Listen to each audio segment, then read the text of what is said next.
Hello, Bay Broncos. Today is Monday, March 30th, and it's Cesar Chavez Day. And so I have a special book to read to you today called Side by Side or Lado a Lado.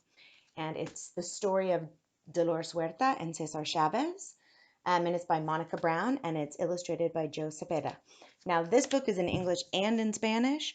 And what I would do if we were in school is I would have Miss Sonia actually read the Spanish parts for me. But since she's not here, I'm just going to read the English this time. Hopefully by next year, we'll be able to read it again and I'll have all of the Spanish versions too.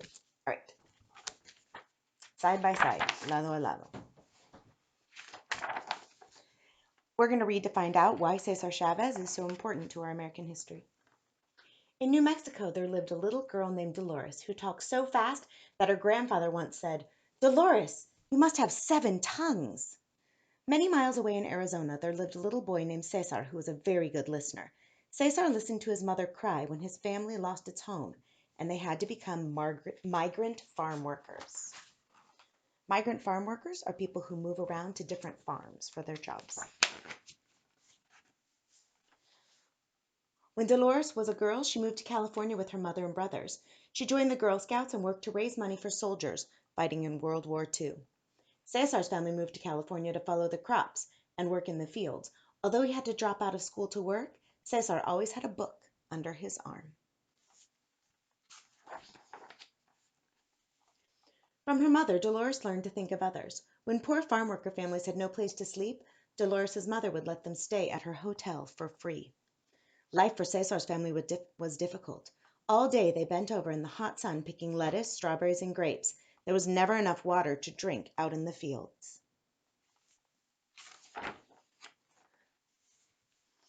Dolores grew up and became a teacher. She saw the farm worker children come to school cold and barefoot, too hungry to learn as well as they could.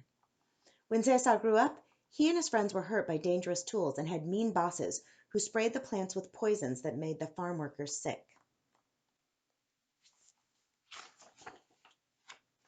Then something happened. Dolores and Cesar met. Dolores saw that Cesar had great faith. His dreams would bring hope to thousands of farm workers. Cesar saw that Dolores had great courage. She would stand up and fight for what was right. Side by side, Dolores and Cesar began their journey. Dolores and Cesar drove from town to town, standing on the back of flatbed trucks and inviting farm workers to join La Causa, the cause for justice. Together they demanded better living and working conditions for the farm workers.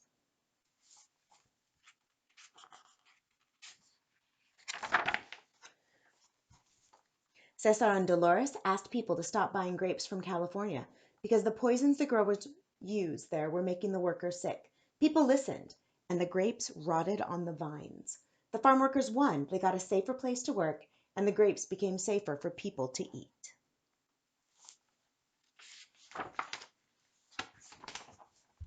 Cesar led men, women, and children on a 340-mile march to demand that workers get paid enough to live on.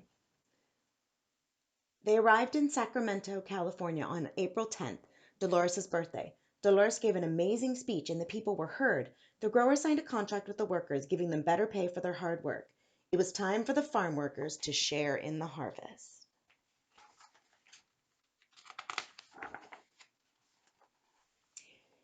Though they each had a large family, little food, and no money, when Dolores and Cesar sat down at Cesar's kitchen table, they always looked for ways to make the world a better place.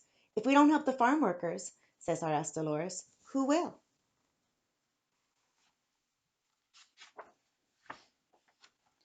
When the growers and the politicians wouldn't listen, Cesar stopped eating for 36 days so that others would understand how important it was to protect the workers. When their bosses bullied them, the workers used to say, "We can't do it. We can't win." But with the help of Dolores, they began to chant, "Si se puede." Yes, we can. For 30 years, Dolores and Cesar worked and listened and talked and marched side by side. Dolores and Cesar worked to help families stay together. They fought to pass the Immigration Act of 1986 that helped more than 1 million immigrants become United States citizens. Dolores and Cesar had many victories because they knew that together all things were possible. In 1993, Cesar passed away and Dolores and the farm workers marched to honor him.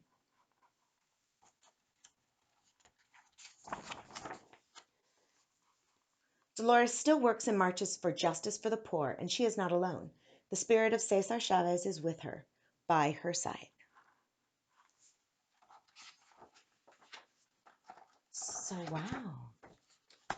I'm so impressed by Cesar Chavez and Dolores Huerta and how they fought for what was right so that farm workers would have a better quality of life and so that they hopefully would have a living wage. So, I hope that you enjoyed the story, and I hope that you enjoyed learning about Cesar Chavez and Dolores Huerta. And remember, today and every day, it's great to be a Bronco. Bye, Broncos.